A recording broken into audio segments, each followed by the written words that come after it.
There's a lake in the heart of Asia that holds 1/5 of all the world's liquid freshwater. It's more than all the 5 Great Lakes have together. Even if all the rivers on our planet suddenly changed their direction and set on a mission to drain this lake, it would take them a whole year to finish the job. I'm talking about the deepest lake in the world, Lake Baikal. If you decide to go all the way down to its deepest point, prepare for a journey of almost 5,400 feet. The descent takes several hours, but the rift floor of the lake is way deeper, between 5 to 7 miles beneath the surface. It means it could be even further down than the Challenger Deep, which is the deepest known place on Earth. The amount of water it has would be enough for everyone on Earth to have something to drink for up to 50 years. This mighty giant of a lake replenishes its water completely every 383 years. Baikal has a great delivery crew of over 300 rivers and streams, bringing their waters right in. And only one river flows out of Baikal, the Angara, which is headed straight for the Arctic Ocean. Baikal isn't only the deepest, but also the oldest existing freshwater lake in the world. It formed at least 25 million years ago. It all began when the Earth's crust decided to play Tetris and created the lake and the surrounding mountains. At some point, Baikal must have been just a humble riverbed, but then tremors and fractures shook the Earth, and the distance between the shores got bigger. Water levels rose thanks to the melting glaciers. Then, several lakes formed and later merged into one. Baikal is one of around 20 lakes in the world that are older than 1 million years. And since it wasn't disturbed by glacial periods, it's a perfect research ground for scientists. Its deep-drilled core sediments can tell a lot about the climate of our planet in different periods. Since Baikal is in a rift basin with 2,000 seismic tremors per year, the lake is deepening and still growing in size. Its shores drift apart at around the same rate as South America and Africa are moving away from each other, so it has all the potential to become an ocean. Another thing Baikal has in common with the oceans is that it has water rich in oxygen, even at its lowest depths. This is one of the reasons why the fauna of the lake is so incredibly rich. It's home to over 2,500 various animals and 1,000 plant varieties. Around half of them are unique and only exist in this area, like the endemic algae, the Baikal omul fish, and the Baikal oilfish. There are also some bears, elk, and lynx living on its shores. They must appreciate the fact that the temperatures around the lake are always higher than the rest of Siberia, thanks to its huge water mass.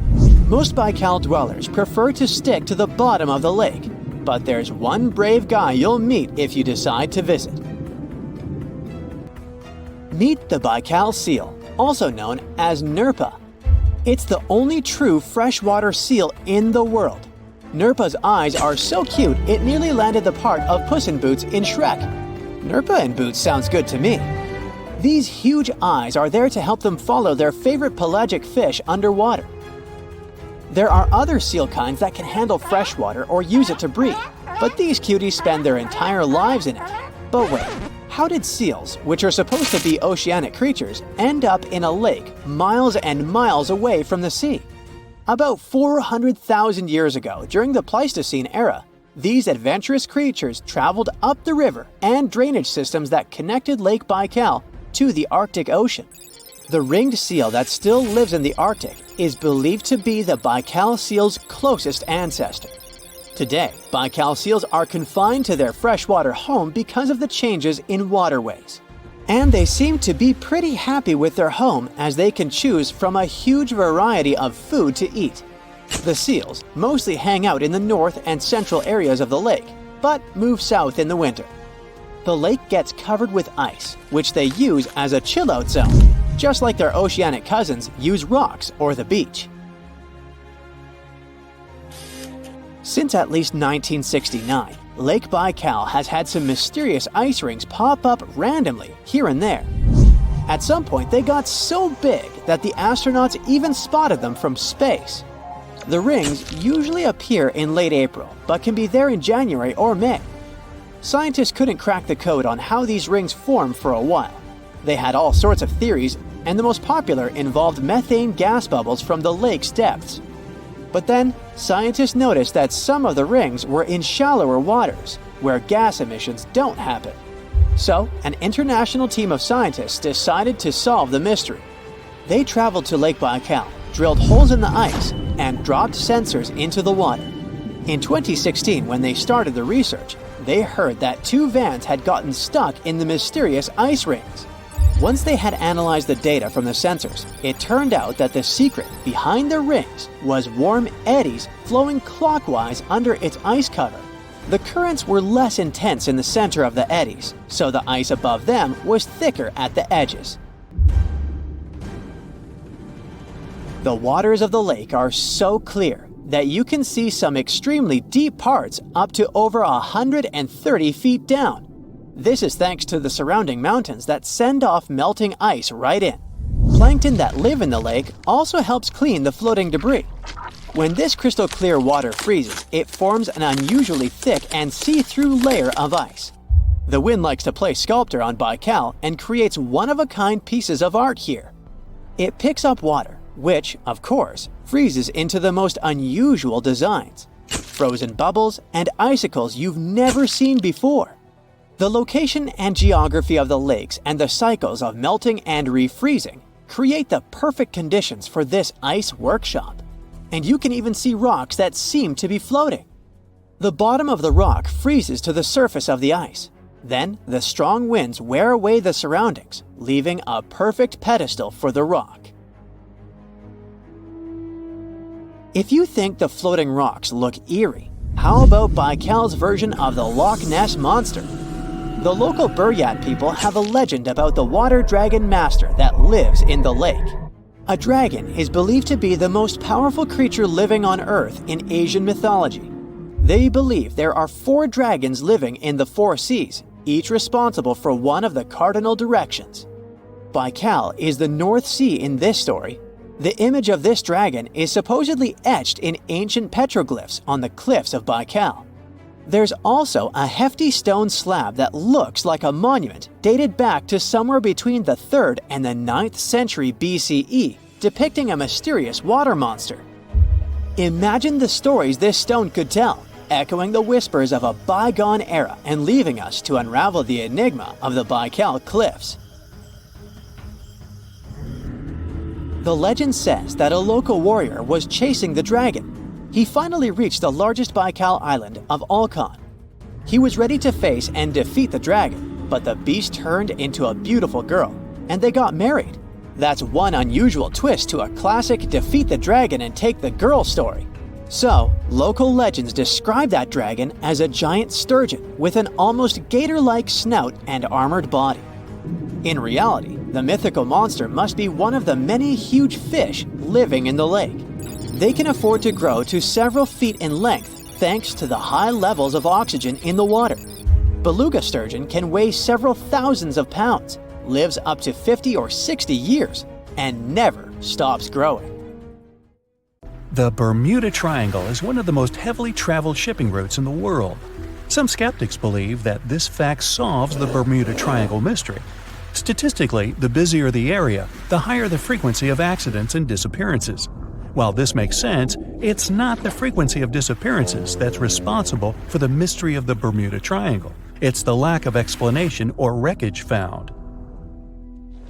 On his very first voyage to the New World in 1492, Christopher Columbus sailed through the Bermuda Triangle. Columbus reported that one night, when he was on the deck of the ship, he noticed a giant light appear in the distance, unlike anything he'd ever seen before. Columbus looked at his compass for direction, and it gave off erratic readings. You might have noticed that the Bermuda Triangle doesn't appear on any world map. This is because official institutions refuse to acknowledge that the area actually exists. No one exactly knows how many ships and planes have disappeared in the Bermuda Triangle. The rough estimate is 50 ships and 20 planes. Most of the time, the disappearances had no explanation and no wreckage has ever been left behind. When the TBF Avenger planes went missing, A massive search operation was conducted. Boats and planes searched the Bermuda Triangle for any signs of the aircraft. One of the boats searching was a PBM-5 Mariner airboat. The airboat took flight at 7:27 p.m. and called in a routine radio message 3 minutes later. Then, it was never heard from again. No trace was ever found of the rescue airboat or the 5 Avenger aircraft. A huge investigation was launched into the disappearance of all these vehicles, but nothing was ever discovered. The Bermuda Triangle is home to some pretty intense and unexpected weather. Storms build up quickly and unexpectedly, then disappear soon after. If you blink, you might miss it. This could explain why few distress signals are issued. Pilots and sailors never saw the weather coming. A popular theory suggests that rogue waves are responsible for the many disappearances. Rogue waves are called extreme storm waves by scientists. They occur when different weather patterns take place at the same time and cause large unexpected waves that reach up to 100 feet tall. Witnesses say that the waves look like giant walls of water. These waves could explain why ships go down fast and without leaving any trace. Just off the coast of Japan, you'll find the Bermuda Triangle of the Pacific Ocean. They call it the Devil's Triangle. Between 1950 and 1954, 9 ships disappeared in this area without leaving a trace. The ship Maroon 5 was sent to investigate these unexplained disappearances when it also vanished. After this incident, the Japanese authorities labeled the area as a danger zone, and sailors were encouraged to avoid it. Some people blame all disasters on the extraterrestrial paranormal activity. Others suppose it's all about raging natural phenomena. Some scientists believe the cause of anomalies is the environmental changes. Also, there's a really high concentration of methane hydrates on the bottom of the ocean in the Pacific Bermuda area. This gas tends to set off, and when it happens, bubbles start forming on the surface of the water. These gas eruptions can interrupt the ability to float and can easily sink a ship. Because of this chemical reaction, there won't be even a trace left. Underwater volcanoes are said to be another possible explanation for the Japanese Dragon's Triangle. In fact, they can take down even small islands. Luckily, nobody lives there. It's a pretty common thing in this area that some of them disappear underwater and others appear out of the blue because of seismic activity. You'll never find the Dragon's Triangle on any official map of the world, so nobody's quite sure about how large it is in reality.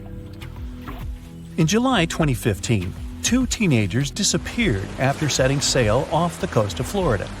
There's some mystery about what the 2 teens were really getting up to. They told their parents that they were just going to fish, but they told their friends that they were crossing to the Bahamas. Shortly after they left, a line of thunderstorms moved towards the area, and the boys were never heard from again. A massive search was conducted, but sadly, nothing was found. 1 year later, the pair's boat was found off the coast of Bermuda with a broken iPhone and some personal effects left inside. One of the most popular and bizarre theories trying to solve the Bermuda Triangle mystery comes from Charles Berlitz. He insists that the area is home to the lost city of Atlantis. The missing ships and planes and malfunctioning equipment, according to him, were all caused by rays of energy let out by the special energy crystals that power Atlantis. While this sounds silly, Berlitz's theory was convincing enough that over 20 million people bought his book worldwide. Previously, the compass wouldn't work well in the Bermuda Triangle since the lines of the 2 poles coincided here, true north and magnetic north. But if you fall into this line, your compass will behave strangely. But the magnetic north is constantly shifting, and now it's far beyond the triangle.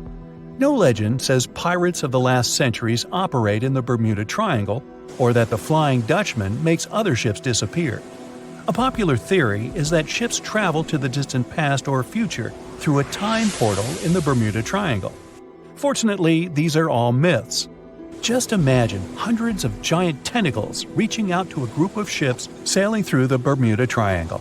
In the past centuries, they could easily sink an entire fleet, since the ships were made of wood and were lighter.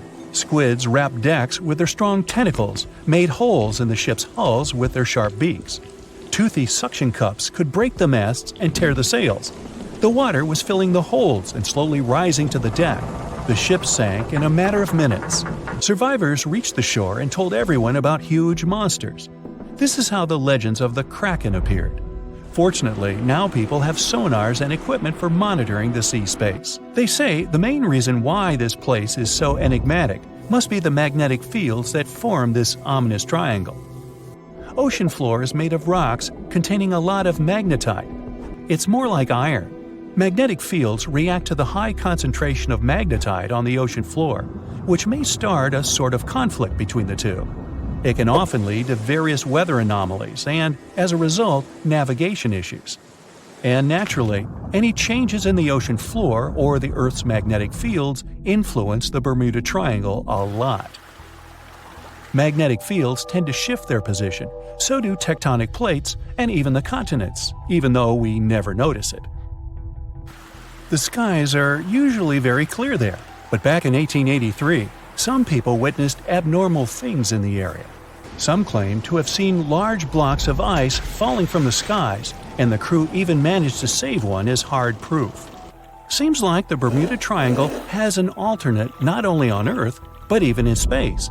Spacecraft usually don't disappear into thin air, though, like there's no air. This anomalous area is really large and stretches right above the South Atlantic. It occupies the area from Chile to Zimbabwe and sits right at the point where Van Allen radiation belts are the closest to the surface of our planet. The Earth has two such belts, which come in handy trapping the particles that shoot in from the Sun.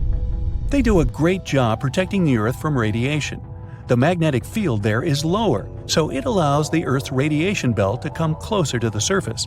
Whenever a satellite passes by, it will be exposed to radiation, which might lead to serious damage. So, no satellite can take pictures of it.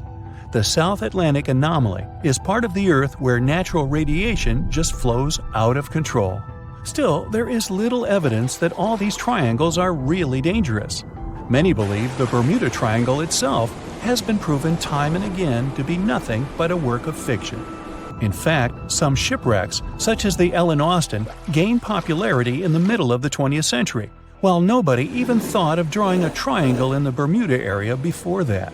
The mystery was popularized by science fiction writers and became a common myth, while no serious research proved it any more dangerous than other parts of the world's ocean.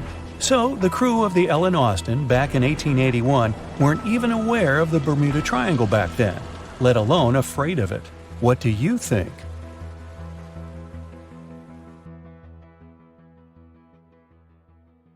Let's check out one interesting town surrounded by mountains and woods in upstate New York.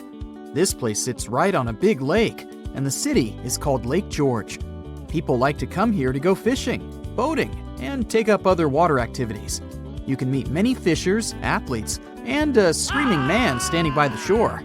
Lake George is one of the most popular places in the northern part. Wait a minute, what? A screaming man? What does it mean? Yeah, people come to the shore, look towards the lake and the mountains, and just scream loudly. It looks pretty weird from the outside. Here's a young guy screaming, then he leaves, and a girl stands in his place. She starts screaming too, and then she offers you to do the same. Okay, you come to the spot where she was standing, turn towards the water, and shout. Wow! The sound of your voice echoes back to you. You hear yourself as if the sound wave passed through a giant megaphone. Your scream sounds distorted. It's unbelievable. You get closer to the shore and start screaming again. But this time, the magic is gone. You hear your usual scream. You return to that point, and here's the sound of your cry rising to you again with an echo. But how does this happen? Look where you're standing, the girl tells you.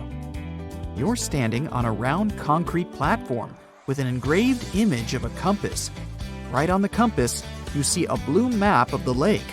In the center of this pattern, two compass lines intersect and form the X symbol. Anyone who stays in this exact spot and shouts towards the lake will hear an incredible echo of their voice.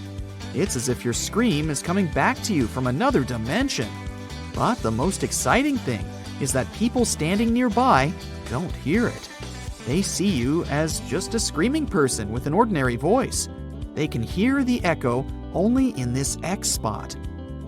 Scientists still can't explain this acoustic phenomenon or figure out the reason for this behavior of the sound waves.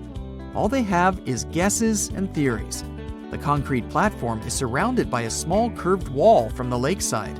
Some people think that your voice resonates from this wall and creates this sound effect. Many places have similar semicircular walls, but they can't play such an acoustics trick. Another theory says that mountains and water somehow create the echo effect.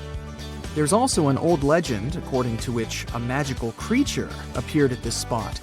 It shouted towards the water, and its wisdom has echoed throughout the lake ever since. I still think the sound resonates from the wall, but let's move on. We have more places to go. The next incredible location we're going to drop by is in California. Welcome to Lake Berryessa. Just stand on the shore and watch. Everything seems normal, beautiful nature, clean, calm water, but there's a huge deep hole in this lake into which millions of cubic feet of water are pouring per second. But don't worry, this is not a natural anomaly or a tunnel to the underworld. It's the glory hole, and people created it. Lake Berryessa is in the area where the farming town of Monticello used to stand. In the last century, people built a dam next to the lake. During the rains, the water level rose and overflowed beyond the edges of the dam. To solve this problem, engineers built a vast hole. To give you an idea of how vast it is, imagine an ant standing on the edge of your bathtub with water flowing through the drain hole. The glory hole is as big for you as the drain hole would be for the ant. The water goes through a long horizontal tunnel and enters the nearest bay. The glory hole is a local attraction and a popular place for tourists. Now let's move to the Caribbean region for another fascinating location. Here, among the clear blue sea, you can find a unique lake on one of the dreamlike islands. Its entire territory looks like a giant concrete platform. But don't swim in it. Steam emanates from the lake's surface because of high temperatures. Almost all the water here is liquid asphalt. Pitch Lake is the largest asphalt deposit in the world. Its depth is 250 feet, which means that a passenger Boeing can fit there in an upright position. Scientists haven't yet studied the lake thoroughly. They think there's a fault in the Earth's crust underneath it. Natural gases and oil pass through this crack and mix with water. Then, all this liquid goes through many chemical reactions and turns into asphalt. The lake contains about 10 million tons of hot material, according to rough estimates. Theoretically, no life can exist in such conditions, but scientists discovered a colony of microbes there. This means that life outside of our planet can exist. Saturn's largest moon, Titan, has many hydrocarbon lakes on its surface, similar to Pitch Lake. And if the simplest forms of life can exist here, in the asphalt lake, they may also survive on Titan. Our next unusual lake is in a pretty unexpected place, in the driest region on Earth. And these are not hot dunes and lifeless plains. This region is in Antarctica. A dry area is not where it's hot, but where there's almost no precipitation. The desert is not heat and sand, but the absence of life. Some areas of Antarctica meet these two criteria. It's so cold here that a mug of tea can freeze in a minute. But the lake we want to see doesn't freeze. Although it's not even a lake, but a pond, because of its tiny size and depth of several inches. It resembles a large puddle of icy water. It doesn't freeze because Don Juan Pond is one of the saltiest reservoirs on the planet. Salt prevents water from turning into ice. But the most interesting thing is the lake's origin. Scientists still don't know how it appeared here. Our next stop is in the southern part of Tunisia. In 2014, a strange lake appeared out of nowhere, right in the middle of the desert. No one knows when the lake was born, since this part of the region is sparsely populated, and people don't live in the area around the lake. Shepherds passing by were the first to have noticed the lake. They told the locals about it. A few hours later, hundreds of people came to the place to swim in the clear, cool water. The lake became a popular place, but after a few days, something strange happened. The water turned dark green. The locals didn't care about this and continued to bathe in the lake. But when scientists and geologists arrived at the place, they immediately declared that the water was dangerous. They said the lake was stagnating. It didn't refresh itself from underground streams, and the rains didn't feed it either. The water became moldy and dirty, and then turned green. The lake contained algae and a lot of harmful bacteria dangerous to the human body. Scientists also found out that the land in this region had phosphate deposits.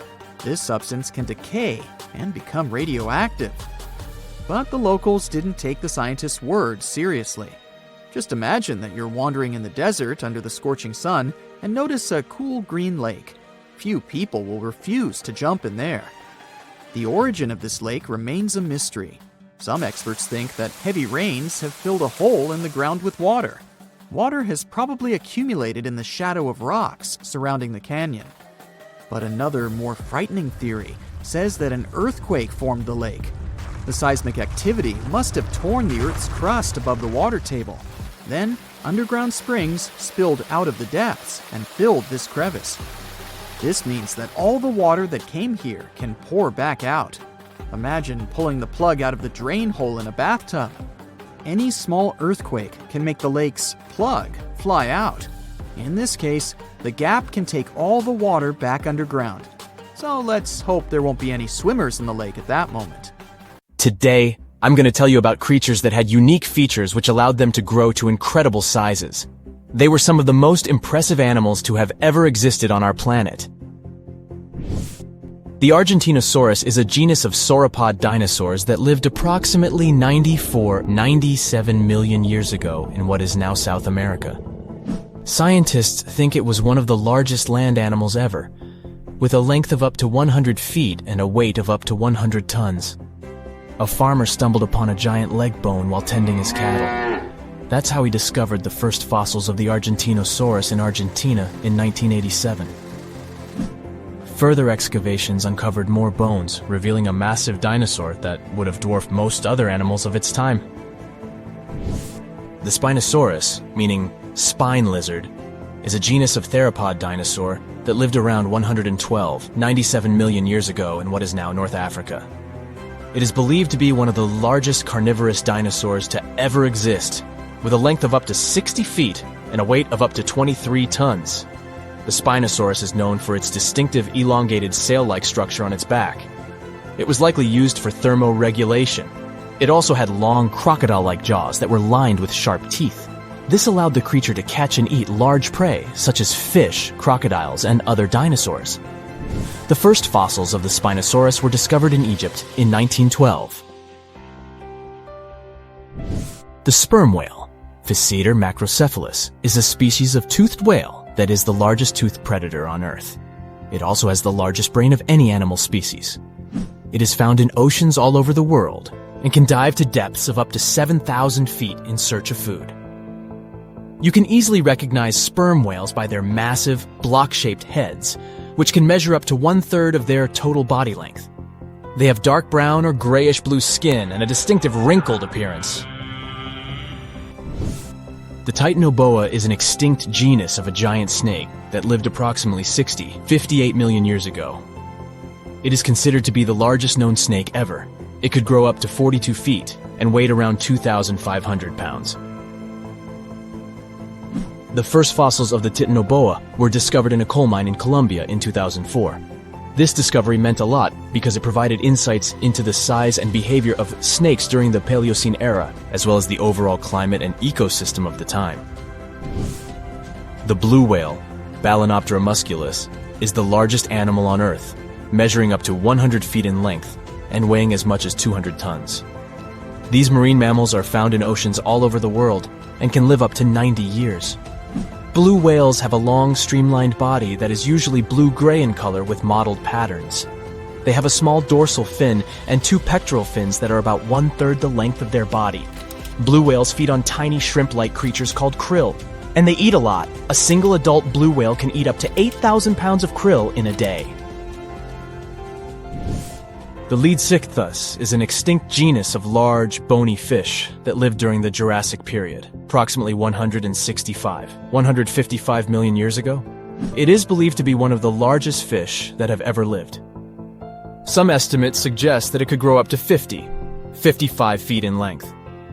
The first fossils of Leadsichthus were discovered in England in the 19th century, and more recent discoveries have been made in other parts of Europe, South America, and Africa.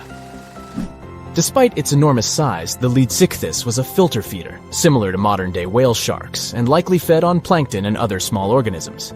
The creature did it by simply swimming with its enormous mouth open, filtering water through its gills.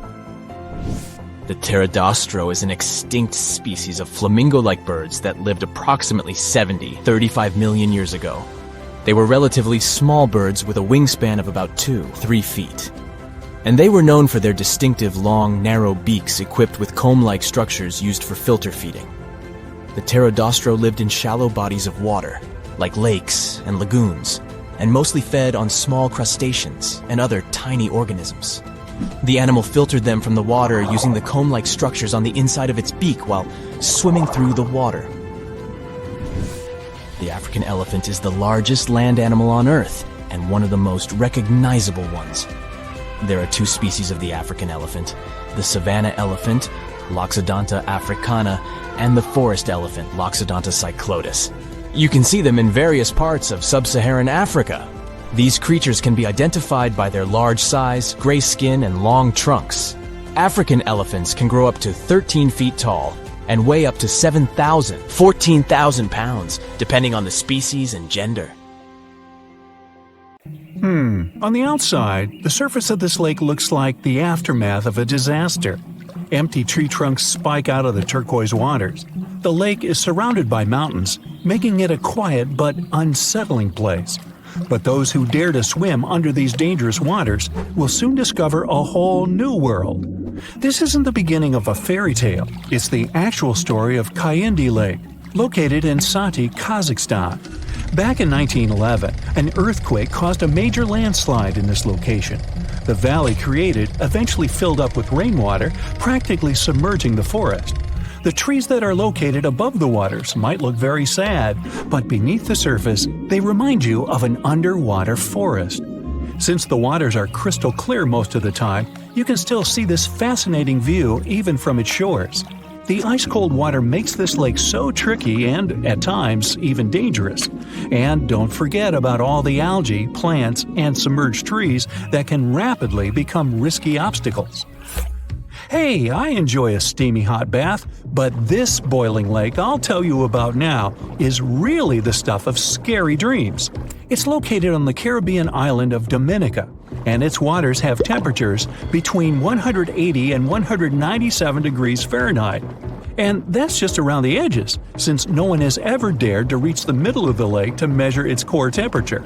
It's true that the heat can go down from time to time, but you never know when these waters may start to boil again. The place is also dangerous because of the gases it releases, such as carbon dioxide. It doesn't smell nice, trust me, but that's mostly because of the sulfur stuck in the steamy air. This seemingly calm lake also carries a dangerous surprise. Lake Manan, located in West Province, Cameroon. It's one of the few erupting lakes on the whole planet, similar to a volcano, and most of the time it does so without any warnings. Its last eruption dates back to 1894, when it caused serious damage. The chemical mechanism of such lakes works like a can of soda that you shake before opening. There are risky gases on the bottom of the waters, so any disturbance on the surface may trigger their eruption. Natron Lake in Tanzania may be beautiful to watch because of its unique reddish coloring, but it's definitely not a place you'd want to take a swim in. While the water is extremely salty, it also combines with algae, which, by the way, are responsible for the coloring. And that's not even the riskiest thing about it. Natron Lake has pH levels so high that they become corrosive. If you dampen a piece of dyed material in this lake, it'll soon be stripped of its color. These high levels of acidity can also cause serious problems to the human skin. It's not all bad for some creatures, as Lake Natron is the only home to over 2.5 million small flamingos. These acidic and brackish waters support their survival, so it's no wonder they like to stick around. Lake Nicaragua's danger factor has less to do with chemistry and more to do with its inhabitants. It's located on the border of Costa Rica and Nicaragua and is the largest freshwater lake in Central America. When you first look at it, you won't think it can be dangerous, but because of the bull sharks inhabiting it, I wouldn't recommend taking a swim. Sharks tend to be unpredictable and at times intimidating creatures. Plus, they will eat everything if needed. Scientists initially believed this species of shark was only found in this lake, but they soon discovered that people had seen the same sharks in the Caribbean Sea. These astonishing creatures not only cross a distance of over 120 miles to get here, but can also adapt to freshwater, something not all fish can do. Belize's Great Blue Hole may seem alluring to divers. I mean, it has a gorgeous deep blue color and is pretty close to the mainland, about 62 miles. The problem is that beneath the surface of these tranquil waters is a mixed-up series of tunnels which contain many types of coral and other wildlife. These caves are what makes diving through the Great Blue Hole tricky. More so, specialists discovered that deeper into the waters there are fewer and fewer creatures. Why? Because of a hidden layer of hydrogen sulfide that spans over the whole width of the sinkhole. Since there's no oxygen, no creature can ever survive this deep into the hole. Lake Lanier is the largest lake in the state of Georgia. It has a lot of visitors each year, about 11 million, so that's about the same number as visiting the Louvre Museum in Paris. Despite its popularity, a lot of accidents happen on this lake, and nobody knows for sure why. One of the explanations may lie beneath the surface of this mysterious lake. There's a lot of debris and rubble in there, along with random objects that have been tossed in, like boats, lawn chairs, and even fishing wire. All this creates a tricky underwater obstacle course. With the added low visibility on the surface of the lake, this place can become risky to navigate. Another one of those lakes that looks like someone might have overdone with editing is the Grand Prismatic Spring, located in Yellowstone National Park, which stretches into the states of Wyoming, Montana, and Idaho. Swimming here is completely prohibited. Why? It's 189 degrees Fahrenheit in the center, almost close to boiling temperatures, and the outermost ring reaches around 131, hence the colors. Since the center of the water is way too hot for any life to make it, there's nothing clouding the surface. The lack of any living organisms here creates that vivid blue that looks almost painted over. On the small Mediterranean island of Cyprus, there's not a lot of rain during the summer. That's why some bodies of water here become so dry that in certain areas they get covered in a layer of baked salt. It's the case for the Larnaca Salt Lake. Now don't be fooled by the eerie landscape. These lands can easily become a trap. That's because it's easy to get confused about what's actually a dry surface and what's just a thin layer of salt on top of water or mud. More so, underneath the crust are salt crystals, which can cause problems for people's skin. Samisen Hole is one of the most dangerous places to swim in the whole of Thailand. It's because it's very deep, reaching 280 feet, and gets extremely dark. At certain points, as divers get lower, they can even reach places with zero visibility. No wonder a lot of people get confused and can't seem to find their way up anymore. The largest lake in Africa and the third largest lake in the entire world is called Lake Victoria. Not all of its waters are unsafe for people, but some regions can rapidly cause problems. Why? Particularly because it has its own isolated weather system, and that makes the weather really unreliable. It can go from bright and sunny to terrible in a matter of seconds.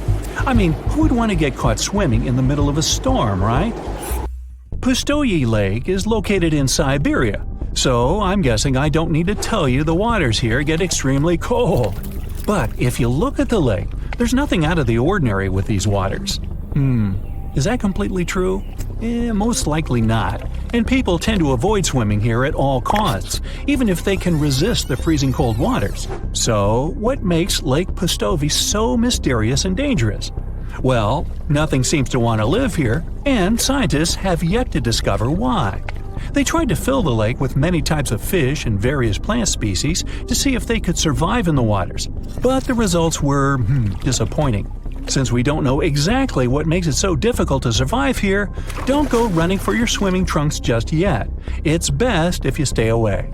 Hey, you don't have to tell me twice. Texas is home to some of the oddest, creepiest, and most unusual animals you've ever heard of. It might come as a surprise, but this state is full of creatures you'll hardly see in other places. So, let's have a look at the most amazing ones.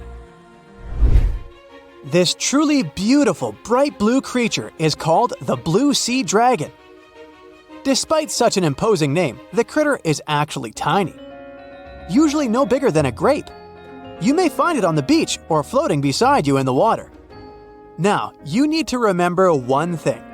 However pretty this little slug may look, never ever touch it. One tourist spotted a few of these pretty dragons on the shore of Mustang Island. He scooped one of the creatures up. He wanted to film it. Luckily, he put it back into the water before it could sting him. Otherwise, it would have ended badly since the blue sea dragon is venomous. Despite their tiny size, their sting can pack a punch. All because of their diet. Their favorite dish is the Portuguese man-o-war, a jellyfish that has enough venom to paralyze small fish and crustaceans. The blue dragons first use mucus to neutralize the jellyfish's infamous stinging cells. And then they steal these cells from the man-o-war's tentacles and store and concentrate them within their own tissues. Then they release these stinging cells on contact, which makes their own sting more powerful, even worse than that of the man-o-war itself. These awesome creatures are also extremely sneaky. Even though their appearance is bright, to say the least, they're well-known masters of disguise. You see that vibrant blue coloring is actually on their bellies, and when they float on their backs, they simply blend with the water. As for their backs, they're gray to camouflage these animals on the seafloor. Now, how about a funny fact? A group of tiny dragons floating together is called a blue fleet. And another fact. Blue dragons normally lay a string of around 16 eggs, and it takes them 3 days or so to hatch into larvae. Blue sea dragons rarely make it to the shore. They're soft-bodied, so when the animals finally get through the surf zone and are deposited on the shore, they're already broken apart. And still, watch out! Even in this case, the venom in their bodies doesn't dissipate. But of course, blue sea dragons aren't the only unusual animals inhabiting Texas. Have a look at this nightmarish creature, poisonous, slimy, and kinda immortal. Meet the hammerhead worm. The worst thing? It might be lurking in your garden while you're watching this video. You can easily recognize this worm by its creepy spade-shaped head. It doesn't look like any other invertebrate you've ever seen. Or any other creature, that is. At first, it was only found in East Texas. But later, researchers spotted these spine-chilling creatures in North, Central, and South Texas. Basically everywhere but the arid areas of West Texas. One of the most terrifying things about this worm might be its length. This creature can grow as long as 1 foot. Luckily, such giants aren't very common. Most hammerhead worms only reach 6 inches in length. You can come across 2 species of these worms in Texas, and both of them will have a dark stripe down the middle. The larger of these 2 species munches on earthworms, which is actually a big problem. You might know that earthworms play an important role in keeping the soil rich in minerals and overall healthy. If earthworms disappear, plants in such areas won't be getting the nutrients they need. Even for humans and pets, meeting a hammerhead worm isn't the most pleasant experience either. Hammerheads are the only terrestrial invertebrates that secrete a very dangerous neurotoxin, the same as pufferfish produce. Thanks to the sheer size of the human body, touching a hammerhead worm won't hurt you too much, but it may still cause your hand to start tingling or even go numb. It's much more dangerous for pets. There have been cases when dogs ate hammerheads, which left them feeling sick for the whole day. Interestingly, these worms are native to Southeast Asia But they must have mastered the art of hitchhiking, since in the early 1900s, they were already found in the US.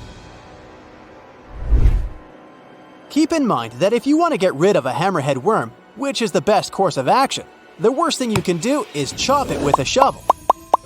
The thing is, flatworms reproduce by ripping themselves in half, so by cutting it, you actually help the populations of the worms, turning one into two. That's the reason why hammerheads are sometimes described as immortal, which is a bit of a stretch since these creatures can't survive in vinegar or salt.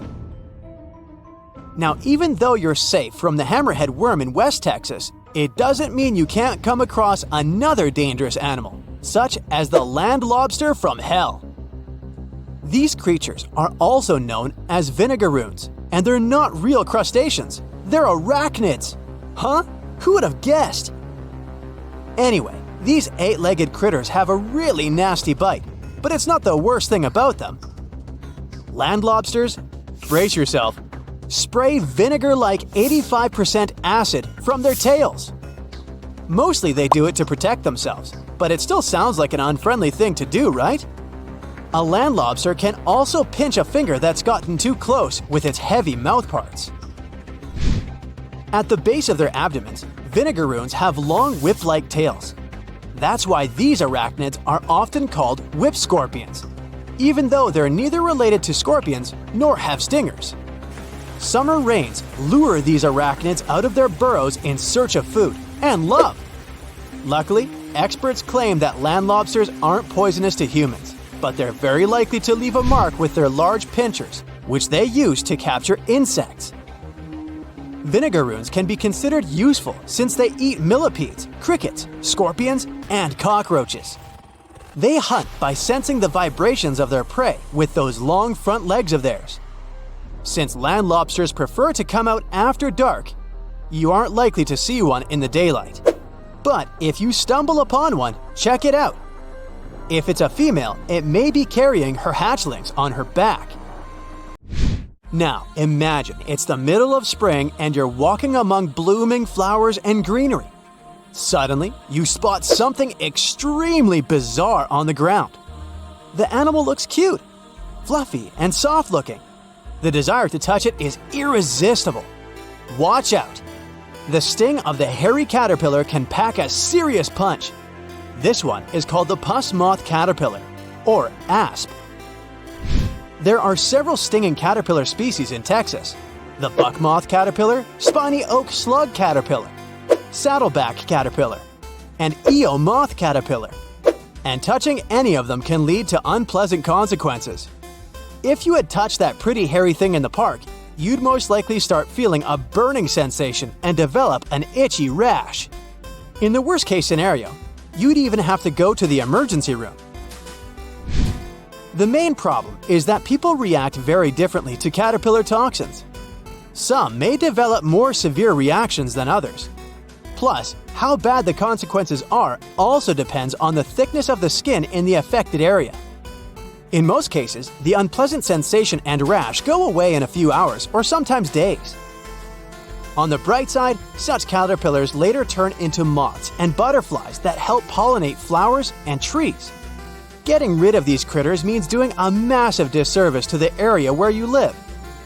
Specialists are sure that coming across a stinging caterpillar won't lead to anything bad if you keep in mind the rule of thumb. If a caterpillar looks fuzzy, don't touch it. And the best solution to dealing with such creatures is educating people on what such caterpillars are, what they look like, and why it's dangerous to touch them with unprotected hands. Lake Michigan is one of the largest and most mysterious freshwater lakes in the United States. And now, deep inside it, scientists have stumbled upon something unexplainable: vast, round craters scattered all across the lake's floor. It all started in 2022. A team of researchers wanted to map the lake's bottom and look for some shipwrecks. At first, they were sure it's going to be just some typical rocky terrain or sandy patches. But what they saw on their sonar screens stopped them cold. Strange, circular shapes that looked almost too perfect to be natural. They were hiding about 500 feet beneath the surface, in places where the water turns dark and impenetrable. Those guys are huge, ranging from 300 to 600 feet wide. They also plunge nearly 40 feet deep. And there are dozens of them, neatly arranged like some footprints. But the team had no idea what these things were. Then, in August 2024, the mystery only deepened. Using a remotely operated vehicle, they got a closer look at these formations. There were about 40 of them. No one had ever seen anything quite like this before in the Great Lakes. What could have created those craters? Could they be ancient? Perhaps remnants of some geological event lost to time? If that's the case, it's weird how long these holes have likely been sitting there, undisturbed. Theories started popping up. One possibility was that they could be sinkholes or dolines. Those are basically holes that suddenly appear in the ground when the surface layer collapses. The rock beneath the surface, often made of limestone, gets slowly dissolved by water over time, creating voids underground. When the surface of those voids can no longer hold its own weight, it caves in, and this forms a hole. Think of it like when you poke a straw through the lid of a drink. Sinkholes can be small dips or huge, spanning up to 2,000 feet. They can happen gradually or all at once. Sometimes they can swallow entire cars or even buildings. And Lake Michigan sits on limestone bedrock. It erodes pretty easily when water flows through it. Sinkholes like these have already been found in Lake Huron, and they look kinda similar. But there are some plot holes, no pun intended, with this theory. For example, it's wild how they all would be so huge. It's also weird and pretty rare for sinkholes to occur in a lake bed. They also kinda resemble a straight pattern. They seem to extend generally southward, forming a loose line, which is pretty weird. If these are sinkholes, then they're definitely not playing the usual geological rules. Though it might be some new, unusual process at play beneath the lake's surface that we haven't discovered yet. There's another theory though: glaciers. Glaciers are wild rivers of ice. They covered much of the Earth during the last ice age, and they're incredibly powerful. While they might move slowly, sometimes only a few inches per day, they have such immense weight that they can reshape entire landscapes over thousands of years. Glaciers can grind and scoop the land beneath them. They're basically like colossal bulldozers. Their weight, combined with the slow but steady movement, grounds down everything beneath them: rocks, soil, even bedrock. This can create deep gouges in the Earth's surface, called glacial troughs. During the last ice age, there were lots of glaciers all over the northern US, including the Great Lakes region. If they moved across what is now Lake Michigan, they could have carved out these deep holes. Glaciers often move in a pretty straight path. As they move, they cause terrain to erode, but the resulting erosion varies based on terrain. Sometimes there are places where the bedrock is softer or fractured, and these places are more easily carved and crushed by the glacier. That could explain why some holes could be bigger and deeper than others. Harder bedrock is less affected. But usually this leads to rounded, crescent-shaped depressions known as chatter marks.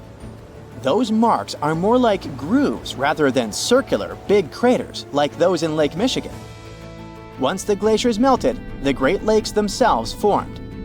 If the craters were formed by them, they may have filled with water, becoming part of the Michigan Lake. Though this theory is more like a speculation, so we need more evidence. But there's another layer to this mystery. The craters are not just curious geological formations. They actually may hold valuable clues about early life on Earth. Parts of Lake Michigan, especially dark ones, are relatively low in oxygen. It's like a lighter version of deep ocean environments that often have very little of this element. For example, hydrothermal vents deep in the ocean, underwater openings in the Earth's crust with some hot, mineral-rich water that are often very low in oxygen. But some organisms love places like these. For example, opossum shrimp. Teeny tiny shrimp-like creatures that love cold, deep waters.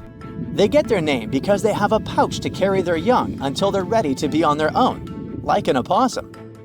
Or deep-water sculpin fish, small bottom-dwelling fish that also enjoys cold lakes.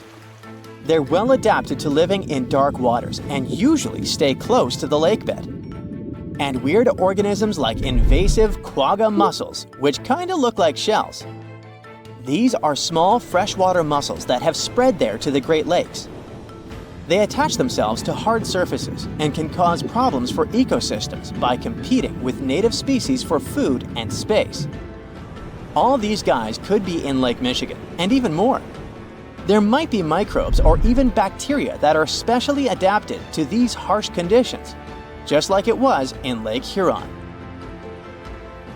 There's only a handful of creatures that could survive deep within these craters, and studying them could give us insight into how life once flourished in Earth's ancient, oxygen-poor oceans. That's because it's in places similar to these where some of the earliest life forms thrived. Early Earth had an atmosphere with little oxygen, although it was much more hot and ancient microbes adapted to this. The Great Lakes, especially Lake Michigan, have always had a bit of a ghostly reputation. Like even this mission was organized to study the shipwrecks.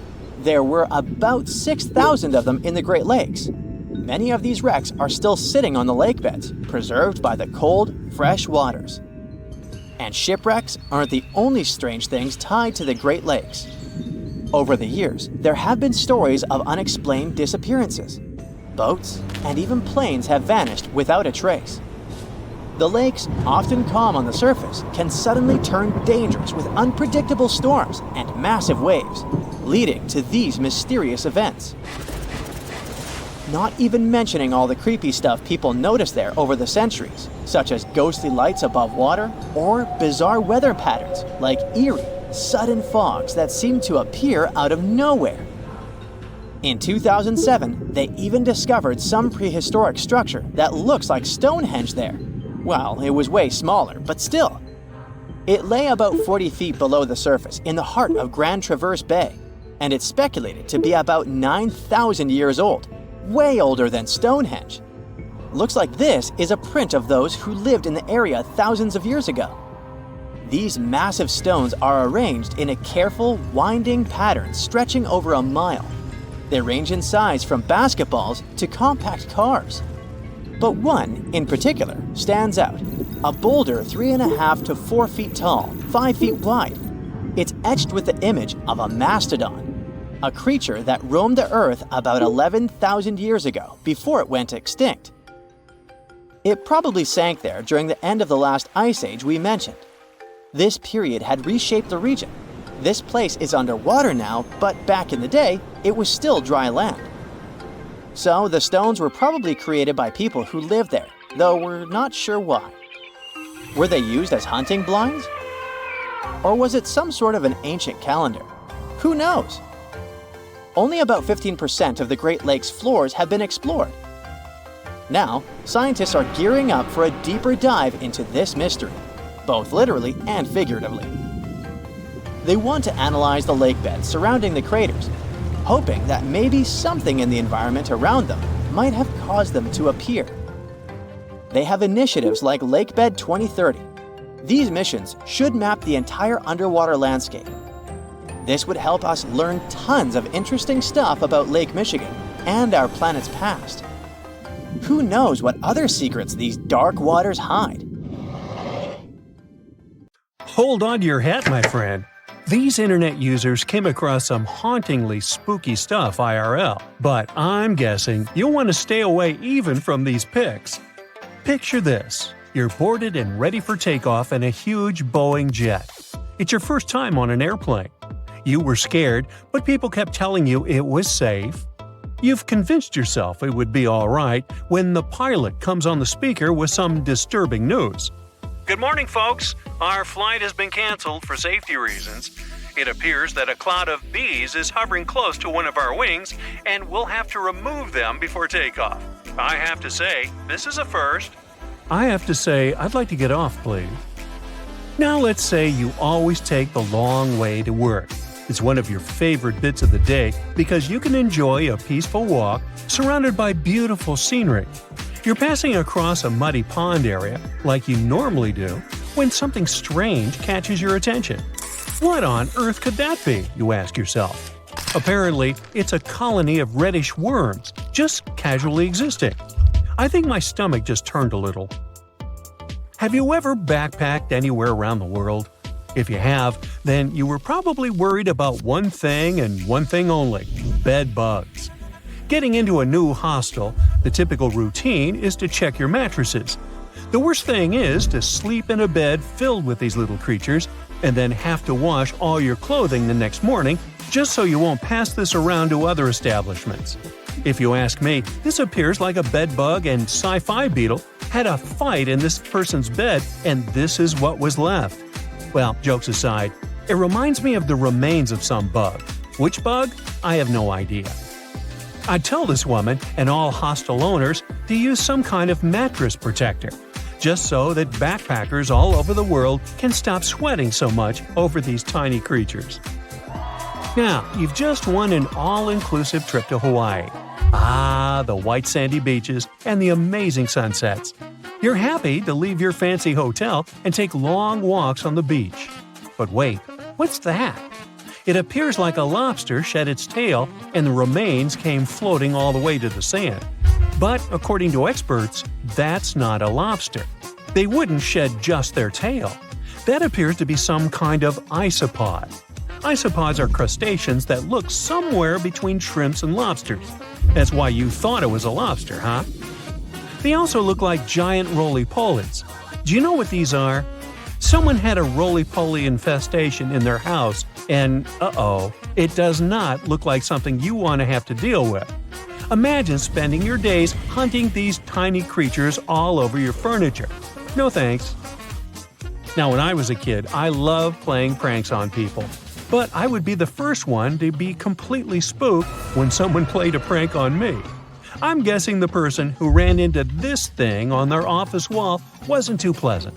But hey, maybe it's karma, right? What goes around comes straight back around. Imagine it's a sunny Sunday morning and you went on a hike with your best friends. You hiked up a pretty steep mountain covered in knee-high vegetation. You know what that means, right? Bugs. The great thing about bugs is that they never cease to amaze you. There are endless varieties of extremely rare and never-before-seen bizarre bugs. The first one you met was this thing right here. It fell off your dog's back. It resembles a jackfruit seed mated with a spider, and this is what came out of that union. Hopefully, it's just a bizarre insect and not threatening in any way. Your sock also picked up a few buddies along the way. Look at the number of ticks your sock protected you from. The next time you go on a hike like this one, you should take some kind of bug repellent with you, but a strong and effective one. You know, like an ultrasonic repellent that disorients ticks, so they'll never find the way to your juicy socks. And speaking of bugs, quick test here to find out if you're the type of person that loves or loathes the great outdoors. Imagine it's early in the morning and you just woke up in a remote house found deep inside a forest. You step outside, and the first thing you see on the porch is a snake casually passing by. Would you take a selfie with it, or close the doors and hide back in your covers as fast as humanly possible? Or maybe you just woke up, opened the door to the outside world, and got to be the sole witness of a bug molting. Would you shed a happy tear or be disgusted by it? I mean, look at it. It seems like a baby Pokemon. So cute. Ah, it's summertime. My favorite time of the year. You can enjoy the pool until late in the evening and meet your friends and family for a Sunday outdoor picnic. But there's one thing that really annoys me: bees. Eating outdoors usually means having to share some of your juice or yummy food with a bunch of bees. If only some genius person invented something that kept bees away from our food, like some ultrasonic frequency we could blast on our speakers, or some kind of decoy nest that was more interesting to the bees than my picnic food. Oh, or maybe this. I guess this will do. Simple but effective. I'll try it out and tell you if it worked out for me. The best thing after a hard day's work is coming home. Except when you're welcomed by this thing. I mean, how did this spider even get here if you live in a city apartment miles away from any real greenery? That's a mystery I'll never solve. You take your 5-year-old to play in the local park. She's in a digging phase, so as soon as she gets there, she starts digging up the whole place like a Jack Russell Terrier. You watch her have buckets of fun when suddenly you spot a shiny blue thing crawling out of the hole. What on earth? You think to yourself. You grab it with a stick and it reveals itself. A centipede. You know, the things that burn you with their venomous legs. Best to put it back in the hole and move to another park. If you could choose any movie or TV series to live inside of, which one would you choose? Most likely some cozy rom-com, right? I'm guessing no one, or almost no one here, would choose to live life as a Last of Us character, right? But it seems to me like this person had a Joel moment, if you ask me. This thing crawling out of the forest floor is a fungus that imitates a human hand. I mean, does life imitate art, or is it really just one giant messy blob? Remember when we talked about backpackers? Well, this person had a similar problem as they do. Apparently, they took a bunch of clothes to wash and dry, and this is what the dryer filter looked like afterward. There are maybe 100 little buddies in there. Ooh. Out of curiosity, do you know why they're called bed bugs if they hide on the floor and not in your bed? They crawl up to someone's bed at nighttime because they can sense carbon dioxide emissions, also known as they can sense your breath.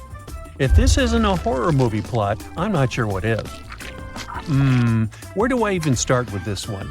I'd say this piece was actually a prop from a Tim Burton movie that somehow got lost and ended up in your vegetable basket. It's supposed to be a yam, but it's shaped like Grinch's hand if he were white instead of green. Oh my. In my wildest dreams, I couldn't make this stuff up. Hey, let's take a deep dive into ocean waters to see which of these creepy-looking animals are our friends. We're swimming in the tropical waters of Naninabalawa Island near Fiji.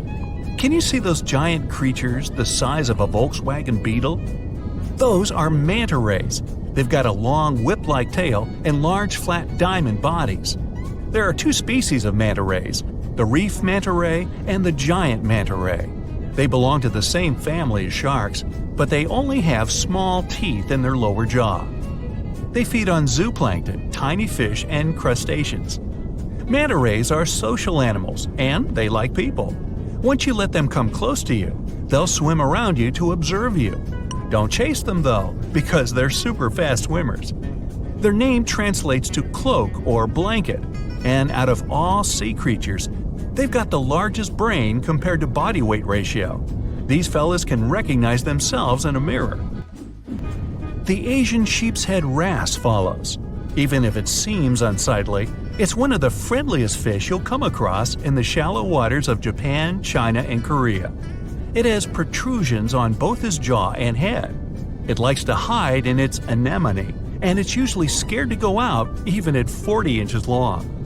One of these fellas developed a friendship with a Japanese scuba diver 30 years ago. When the diver found the fish, it was injured, and he helped it recover. The diver had been the caretaker of an underwater Shinto shrine. He calls the fish by hitting the underwater bell. Time to go swimming with the largest fish in the world, the whale shark. Though these creatures are sharks, they have a lot in common with whales. They can live for 100 years, though they've got tiny brains. They're indifferent to humans. These fellas don't care about anything they can't eat. And unlike other shark species, they won't bite you. Whale sharks are filter feeders.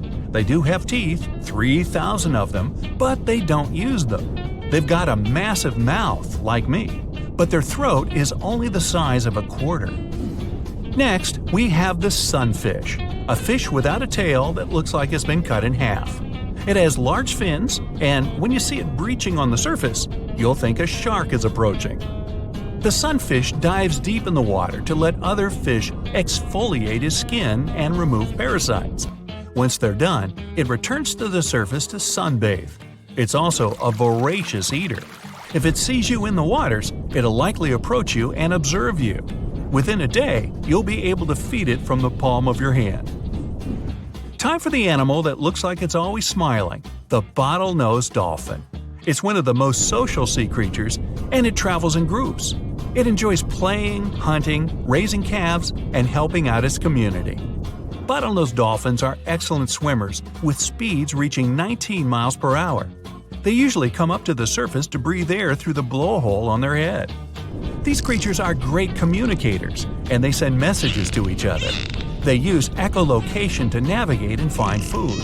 When they spot people, they become very friendly, so much that they let their guard down, and it makes them vulnerable to other sea creatures such as sharks. Heading to the Pacific coast, we'll come across some gray whales.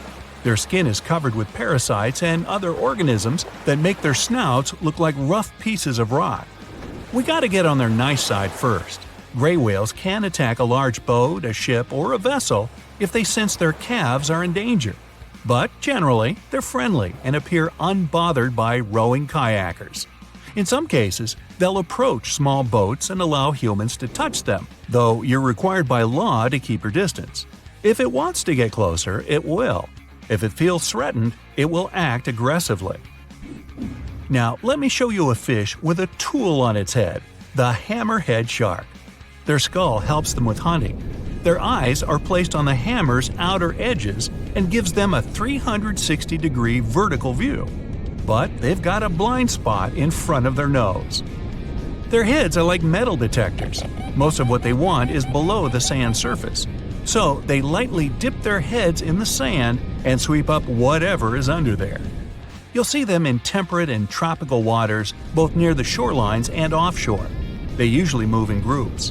They're mostly harmless to humans and divers, but there have been a few occasions where they got aggressive. But before they do, they'll give you a bunch of warning signs, and divers know how to handle them. Now, I'll show you something kind of smaller, the sea lion. These creatures are a bit tricky. They're playful, aggressive, arrogant, smart, and above all, curious. Sea lions can't breathe underwater, but they can dive almost 1,000 feet deep, and they can hold their breath for a long time. They take in air through their nose, and once they dip their heads in the waters, their nostrils slam shut. If they spot humans at the beach, they'll stay away and wait for them to leave. Wild sea lions aren't the friendliest to anyone, especially if they feel threatened. The approachable ones have been trained in captivity. Beluga whales are next. They're white with bulgy heads, and they're amongst the most social and loudest you'll ever meet. Their upwards-facing mouths make them look like they're smiling. When beluga whales are born, they're a dark gray shade. It takes 8 years for their skin to turn white. They can change the shape of their heads by blowing air around their sinuses. Beluga whales love humans. Once they make human friends, they don't want to leave. Even though they're wild animals, they become too entrusting with people. Marine biologists suggest staying away for their safety. Have you heard of sea cows? Those are actually called manatees. You'll see some in rivers and others in the ocean. Even though they're large, they usually stay in shallow coastal areas, munching on seagrass, leaves, and algae. Manatees bring their heads to the surface every 4 minutes or so to breathe, but they can hold their breath longer than that. They're slow travelers, and even if they aren't as smart as dolphins, they can understand colors. These fellas are gentle giants, and they like to approach humans searching for warmth. Next, we've got the basking shark, the second largest shark in the world. Their mouth is their most impressive feature, like me, since it can open more than 3 feet wide. Okay, you win. These creatures have an intimidating appearance, but despite their size, they're harmless to humans, and divers swim with them. They're very social and can form schools of 100 individuals. They swim near the water surface, filter feeding on plankton. They too have a bunch of teeth that they don't use. Do you know which creature can sing loud songs for 30 minutes? I know, berry manatee. That might be before your time. Actually, it's the humpback whale. Scientists aren't sure why they make those low howls and noises. They might be trying to communicate with others to attract mates. You'll see them near coastlines, feeding on tiny food, and they use their flukes to propel through the water. Humpback whales are less friendly than gray whales because they're very cautious. But they're the heroes of the ocean. They try to save other animals from orcas, and experts say they're capable of decision-making and problem-solving. On one occasion, a humpback whale jumped in to save a whale biologist from a tiger shark. Now, let's try to spot the expert in disguise, the Caribbean reef octopus. The specialized color cells help it blend in with the sand and ocean rock's rough texture. But Caribbean reef octopuses are loners, and they like to get around on their own. This creature is also teeny tiny. It can grow almost 5 inches, and with their legs getting as long as the average person's foot. If you get too close to them, they'll likely turn blue and warn you that they feel threatened. Even though they're trusting, it's better to keep your distance to keep them calm. A weird-looking creature walks around like a living vacuum cleaner down in the ocean's pitch-black depths. I'm talking about sea pigs. They got their name from their pinkish bodies, and they fit in the palm of your hand. These creatures don't swim, they walk around on the seafloor. Their legs consist of 5 to 7 pairs of enlarged tube feet, and they have tentacles around their mouths to fiddle through the mud to find scum to munch on. Yumbo! Since they're vulnerable, they have poisonous skin for protection against other sea creatures. If you encounter one, it'll be quite friendly, but if you want to keep it as a pet, you'll need a very deep tank. Speaking of slimy water creatures, let's talk about comb jellies. They're friendly animals that like to swim close to the shore on warm summer evenings. There are 2 types of comb jellies, some with 2 tentacles and some without any. You can spot them at night since they glow in the dark and light up the waters. One of them is the sea gooseberry. On the sand it looks like a transparent blob of jello, and it can fit into a teaspoon. Unlike jellyfish, comb jellies don't sting because they don't have stinging cells, and they're safe to swim with. Hey, we landed on the moon. We sailed around the world. Romeo met Juliet. Hey, it's hard to imagine that there are creatures out there who saw it all happen. Immortal animals. Well, almost. Glass sponges are weird little creatures that sit in one place for thousands of years. From their favorite spot under the sea, they witnessed the first Europeans crossing over to the Americas. They can live up to 15,000 years. And what's even cooler is that they can control their aging process, speed it up or slow it down. They have a glass-like exoskeleton for protection. Lobsters can grow back a limb if they lose it, and they're basically immortal. They produce an unlimited number of enzymes that keeps their DNA young forever, and they just keep on growing. That means they outgrow their own shells. They have to shed their exoskeleton every now and then and upgrade to a bigger one. The largest lobster ever caught was 44 pounds off the coast of Nova Scotia.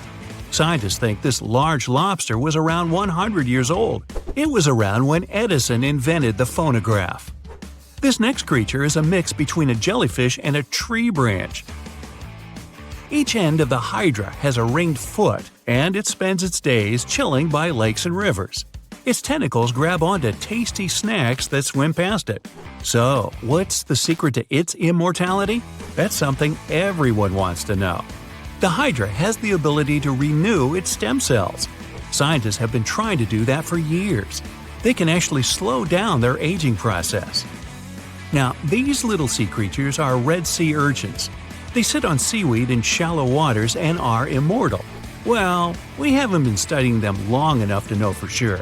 But scientists say they only grow in size, not in age. What? Well, they sort of stay like little baby urchins, but grow in size. Adult, baby urchin, okay.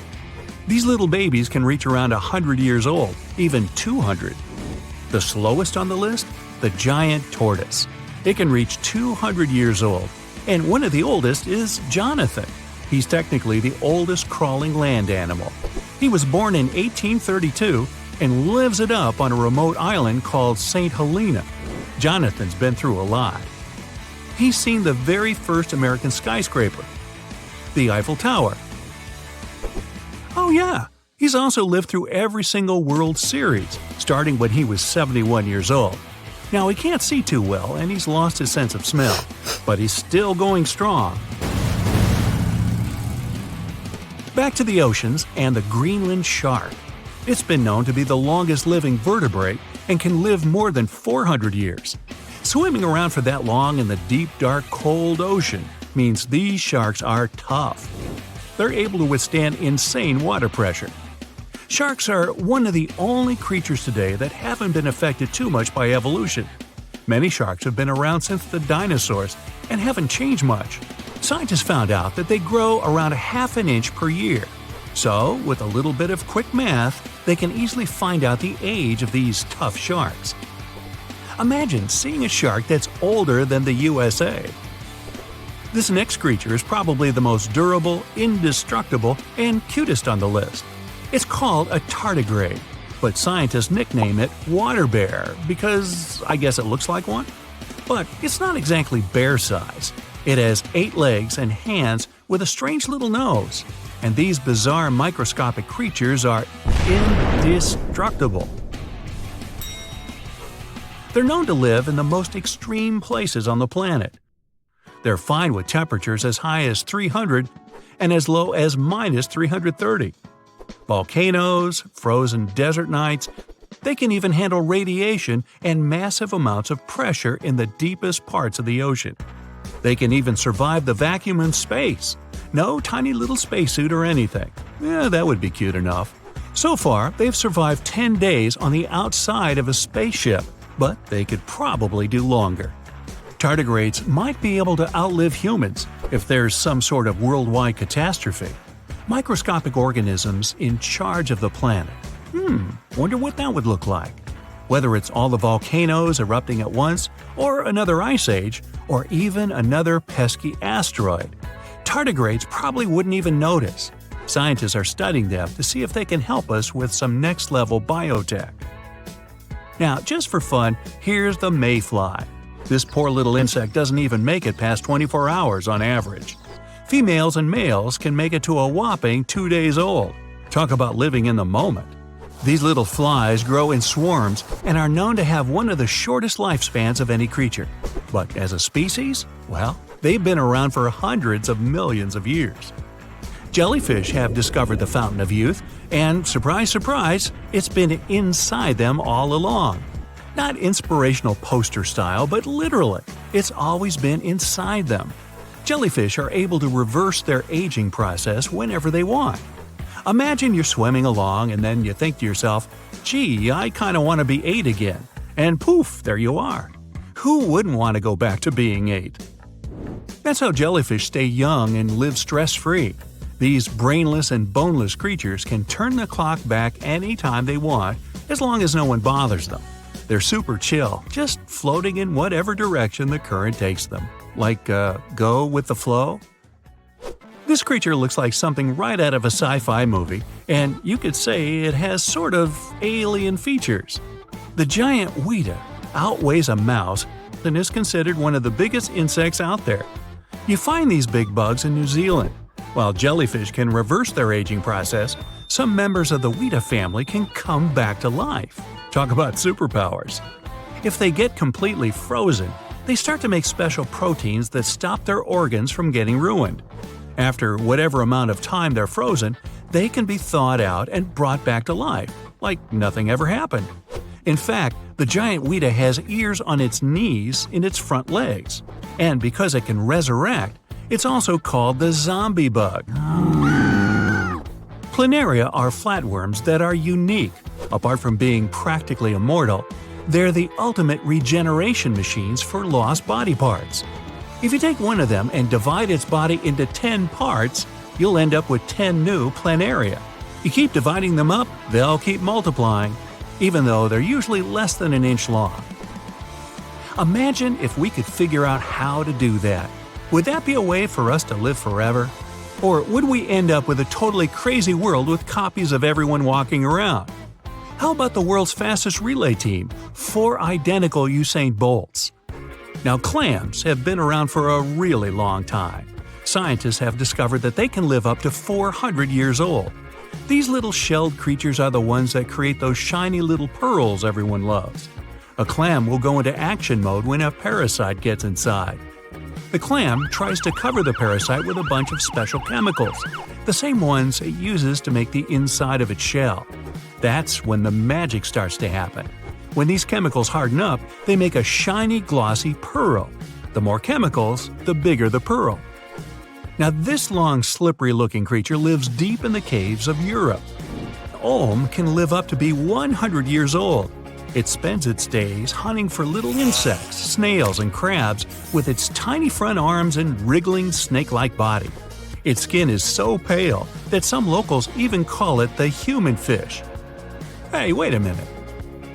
The olm is almost blind, but it can still detect light. It just mostly does it through its skin.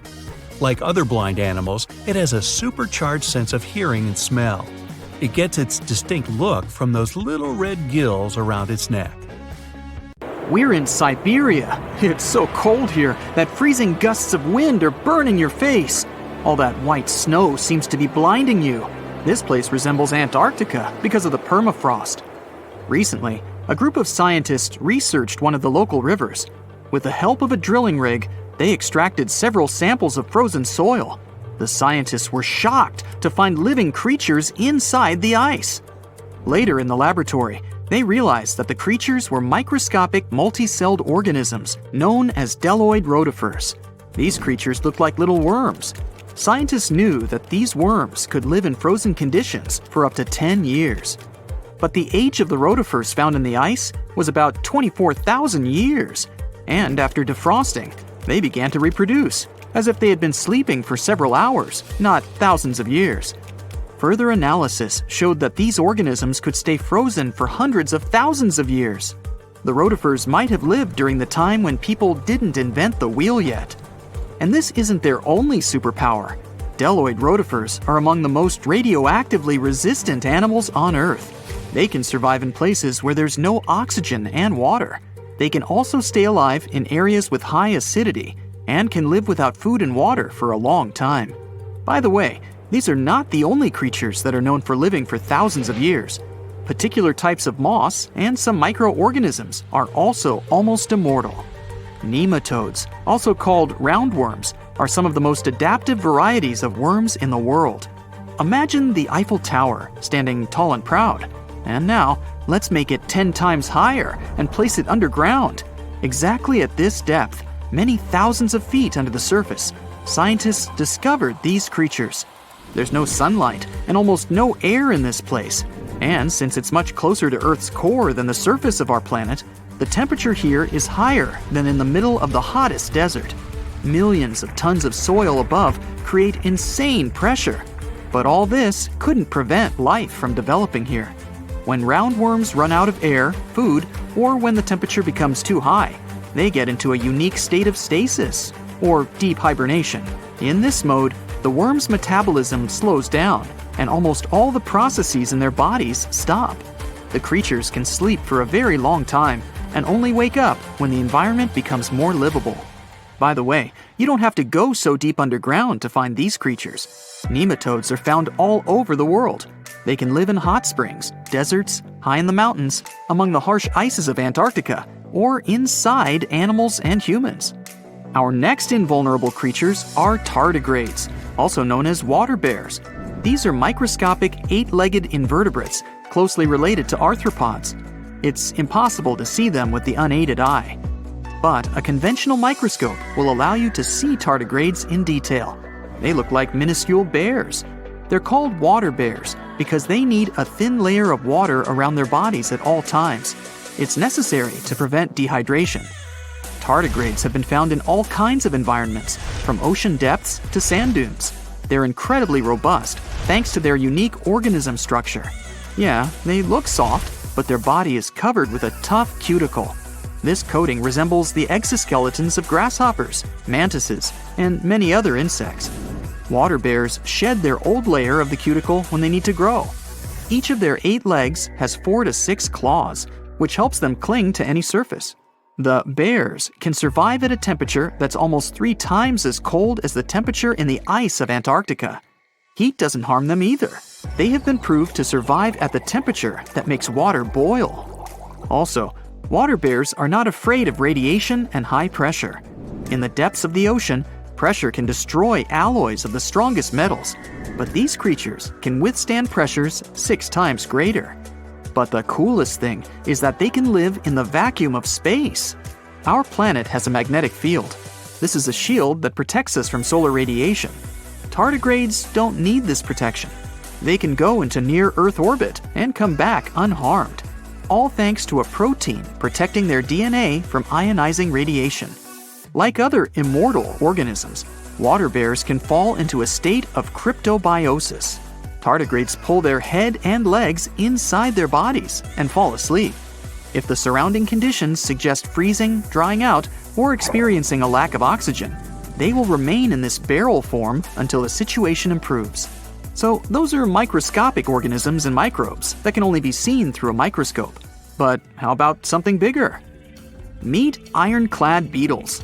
They live in the southwestern US and Mexico. These insects cannot survive high temperatures, live without oxygen, or in conditions of increased radiation. But their shells are so tough that they can only be pierced with a drill or hammer. Their durable exoskeletons are made of a special substance, chitin. It can also be found in the armor of crabs or shrimp. And still, the chitin of the ironclad beetle is so durable that it allows this creature to withstand the impact of a car moving at high speed. In times of danger, they can hide their whiskers and strong legs in special recesses in their shell. Other animals can't bite through the armor, so they spit the beetle out and leave to look for lunch somewhere else. As soon as the danger disappears, the bug stretches out its legs again and goes about its business. Also, the armor saves the beetles from dehydration, which is very useful in hot areas of Mexico and the southwestern US. Inside the exoskeleton, they can store moisture. In other words, these bugs can absorb water whenever they find it and transport this liquid inside themselves. The next creatures are incredibly fragile, but they know how to survive in places where almost no other animals can live. We're going to the southeast of Romania, near the Black Sea. Here, on a desolate wide plain, you can notice a pit. This is a mine leading deep underground. The air on the surface of our planet usually contains around 20% oxygen, but in the mine, it's only 10%. Inside the cave, the air also has an increased content of hydrogen sulfide and carbon dioxide. People can't breathe there without an oxygen tank. We can probably say that the water and air there are poisoned. Almost no animals would be able to survive here. Still, 48 species of living organisms have been found in this cave. 33 of them are newly discovered species. And they aren't the only microbes or bacteria that can't be seen without a microscope. Something bigger lives here. Strange white snails crawl over the walls of the mines. Transparent shrimp and a bunch of unknown kind of leeches swim in the water. White centipedes with huge whiskers and creepy white spiders run on the ground. And they all have been growing here for almost 5 million years. You might notice a water scorpion and another unidentified species of this animal. It doesn't look like its relatives living in hot sands or tropical forests. No living creature here looks ordinary at all. All animals are either white or transparent. They have no eyes, but are equipped with long paws and antennae whiskers that help them navigate in this dark space. The deeper you go into the cave, the less oxygen the air contains. But the number of living organisms is increasing. The air is filled with methane and carbon dioxide. All the inhabitants of this cave have never seen the light of the sun and have never gone out of the darkness. It seems impossible to survive in such conditions where plants don't produce oxygen. The answer to the question of their survival is hidden in a small lake. The surface of the water is covered with strange foam. If you look closely, you can see that this white substance is alive. It resembles soft, wet paper that is easy to tear. The thing is billions of living organisms, bacteria called autotrophs. There's much more carbon dioxide in the cave than there is outside, and these bacteria, like plants, absorb it. But they don't do this with the help of photosynthesis, which means they don't need sunlight. They use water for chemosynthesis. What these bacteria secrete is food for other bacteria. And these other bacteria are food for bigger creatures. A unique food cycle that you can't find anywhere else on the planet only exists here.